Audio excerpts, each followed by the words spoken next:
Hello, my friends. How are you doing? I hope you've been having a good week. I realized that I didn't send out an announcement that this episode was coming out, but I've had a few things going on that I'm going to tell you about. And this week's episode, funny enough, is called, well, maybe, yeah, it's funny, on being a badass. And let me tell you what this is about. So, some of you know that um, I was participating in a fairly substantial kayaking race this past weekend. And first, I'll say, yeah, it was really hard. I will just put that right out there. It was quite hard. So, this past weekend, I participated in the Muskoka River X race series. I was in the Huntsville 110 and I kayaked 110 kilometers for my US friends. That's around 68 miles. I started Saturday morning at 8 a.m. and I ended Sunday morning a little after 3 a.m., 11 minutes and 5 seconds, I think was my tally, my count. And for those of you who take my yoga and my yoga Tai Chi fusion classes and who saw some of my posts on Instagram and Facebook about how it went, I want to reassure you that yes, I followed my true rules of life. And for those of you who don't know what my two rules of life are, I only have two rules in life. The first rule in life is you have to breathe. So I did breathe for 19 hours and 11 minutes and 5 seconds. No, I'm still breathing. And the second rule is don't cause yourself any pain. And I did make a comment on one of my social media posts that I was in pain for a while during that paddling. I guess it was a race, but I wasn't racing. I was there to be curious to see if I could do it. But I was in discomfort. So for me, there's two different kinds of pain. There's discomfort and then there's injurious pain. So I knew I wasn't injuring myself, but I was not in any way comfortable for a while. And um, this episode is about the things that I learned paddling for 19 straight hours and how to maybe take some of the takeaways from, I have more. I could talk probably, a couple of episodes on this, but I'm just going to see if I can boil this down into some brief thoughts. So, some brief things that happened during the race, just so you can get kind of a picture of what was going on. So it was we launched at 8 a.m. There were different watercrafts. There was canoes, there were kayaks, there were stand-up paddleboards, believe it or not, well, they did. They didn't think they could. They did paddle 110 kilometers. And our launch was 8 a.m. and off we went, feeling pretty sprightly, I guess. It was a little cool in the morning. And one of the first challenges that you hit in that race is you start heading up a river called the Big East River. And it's 14 kilometers in one direction. And you're going against the current for the 14 kilometers upstream. And the water had dropped because it's later in the year. And there were shallow spots, there were fallen trees, there were things under the water. And it was like running an obstacle course against a hurricane for 14 kilometers. And while I was paddling upstream, my brain was thinking, are you crazy? What the heck are you doing? You can't do this. Because at the time, our planned finish time was going to be 6 a.m. So we actually came in a little under 3 hours earlier than we had conservatively set our time for. Yahoo for us, badasses all the way. But when you start out in this already, it's so hard. I'm thinking, like, my logical brain is thinking, there's no way you can't do this. Now, when you get to the top, you get out, you stretch your legs for a second, maybe take a little bio break, have a drink of water, and then you head back down the stream. Heading back downstream, of course, you're like, yahoo, because you're going with the current and you're still running the obstacle course, but it seems less daunting when you're going downstream.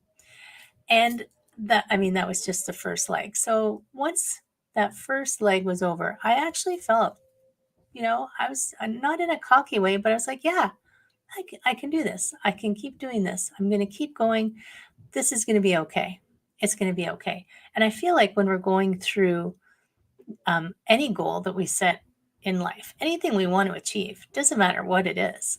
If we think, I want to do fill in the blank, or I would like to have fill in the blank, or this is what I want in my life, we start out really good. And then we hit this, oh my God, I don't think I can make it. Are you kidding me? This is too hard. And then it goes easy again.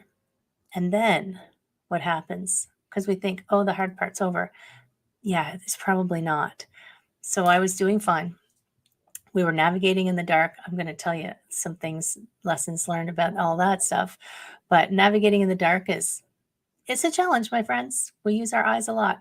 So navigating in the dark, we were doing really well. At 11 o'clock, we were coming back down the Muskoka River. We had to do one lift over to go around a dam. And we'd paddled up this Muskoka River and we were coming back down the Muskoka River. And it was around 11 p.m. And I suddenly was feeling really nauseous. And you've got to imagine, I don't know how often you've exercised that many hours in a row. I know I haven't. This was the first time I'd done something like this. I've run 2 marathons, but they didn't take me this long. I I didn't ever entertain the fact that I would try to work out for so many hours in a row. I started to feel nauseous, and I told my partner, Chris, I said, I'm not feeling really great. So she's checking in, she's making sure I'm okay. She's like, has it happened before? We're just establishing my baseline. Like, no, let's just keep going. Just going to keep going. Midnight came and we hit the lift lock, which was our lift over, where we had to carry the kayaks back up the hill and get back into the water to head towards the last portion of the race. And if you're sensitive, plug your ears. But I puked my guts out. Oh my gosh, it was awful. I emptied everything inside of me. Luckily, there was no one around me. It was dark. I was just me and my kayak and my illness and not feeling well. And at that time, my brain said, Heather, this is it. You're gonna stop now. It's over. Stop it. Stop it. Stop it. You just threw up. What does throwing up mean? Your mom told you when you throw up, you stay home and you rest. But I don't know. I just kind of grit my teeth, washed myself off because I'm in the river, just washed everything off, paddled up to the takeout, got out of my kayak. Support crew was there. Yay, Frank and Brad, support crew extraordinaire. I just said, I can't carry the kayak. I need you to carry the kayak up the hill. Got up to the top of the hill and I said, I just threw up. And they were all very concerned, obviously. Brad said, I have the car. And Chris said, are you okay? And I said, I don't know. I said, just give me a minute. She said, what do you need? I said, I need Tums. She said, I have them. I'm like, oh my God. Okay. So I ate a handful of Tums and I just said, we're too close. We're too close to the finish line. I knew we were only about 3 hours away at the pace we were paddling. Said we have to go. So I just got into my kayak and I kept paddling. And I kept paddling and I kept paddling. And that's all I could do. But here are some things that I learned. I didn't break the 2 rules, first of all, for my Tai Chi and yoga friends. Don't worry. 1, when you have a really big goal, it's okay. Sometimes we set these goals for ourselves that are, I don't want to say too easy, but that aren't going to push you at all. They aren't going to challenge you to be bigger. You stay in this safe space. I did not feel like I can't even wrap my brains around 110 kilometers. So when I said, yeah, I'm going to do that, I don't think that I had fully fully absorbed or thought about or digested or contemplated what that actually meant. Um, and that's okay, because if I had really sat and thought about it, I might have said, whoa, no, no, that's too much. That's too crazy. So when we set these goals for ourselves, so let's say you set a goal, let's say you set a business goal. I want to be the top coach in North America, bigger than Tony Robbins. Oh no, oh no. Then some voice in you is like, no, no, that's too big. No, no, you can't do that. But big is okay. And big is achievable, and big can be done. Now, of course, it's going to take a while, depending on how big it is. And there's some steps. There's going to be progress along the way. Remember to stop in and check on your progress. But as long as that's something that's really important to you and that you want to do it, then big is amazing, my friends. I chose this giant goal as part of my, focus of my energies to recover from my stroke that I had 10 and a half months ago. Wow, look, time goes just like that. So big is okay. Second lesson, don't measure your progress against someone else's. Just because I chose this as my goal and you think, oh, I could never do that, maybe that's okay. That's my goal. It's not your goal. You do you, my friends. So whatever your goal is, maybe your goal is, I don't know what your goal is. Only you know what your goal is. But don't measure the magnitude of your goal against someone else's, because you'll never be happy. And why don't you want to be happy? Don't you want to be happy? So don't measure yourself against someone else's goals. You pick your personal goal and you grab onto that goal and you go for it. 100% go for it. The third thing that I got from my epic paddle is, thank goodness that I've meditated, been a regular meditator for probably about 20 years. Because when you, and it's not, navel gazing, it's not sitting around oming, it's not rocket science. It's just sitting quietly and observing what your mind does.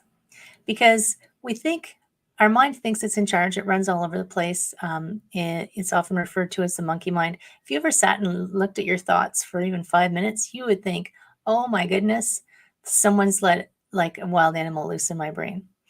And that's why you meditate, because your brain is like a puppy dog. It's like running all over the place. It's tearing at the furniture. It's eating your shoes. It's digging in the garden.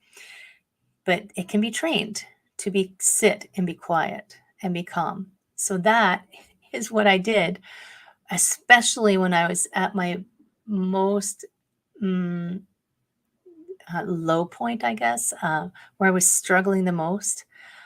And my brain was giving me many opinions of what it thought was going on and what I thought I should do. And it was jumping all over the place and screaming and jumping up and down. But I have trained it. I just said no. I just said no. It's time to be quiet. And to help me stay focused, I actually used a mantra that I just made up on the spot, because it doesn't have to be anything mystical. This was my mantra. I was paddling along and I was like, thank you, body, for being so strong and healthy. Thank you, body, for being so strong and healthy, over and over and over. And that just helped me focus and breathe and keep going. And if something started to complain, I would just say it. So for a little while, I have this blisters on my hands. I would say, thank you, hands, for being so strong and healthy. Thank you. And then they would just stop hurting, strangely enough, because I was just thanking them. And they said, okay, Heather, no problem. We've got this. So master your mind. The fourth thing, you can't be good at everything. There's no way to be good at absolutely everything in life. So use in a nice way. Harness someone else's strengths where you know that you have weaknesses. So the partner that I had with me, Chris, superstar Chris, she is the most organized, most precise, most thorough person that I know. And before the race, she had plotted all of the bearings from all of the maps. with the expected time it would take us. And she had our macro count of what we were supposed to eat from her personal trainer. And it was just so organized.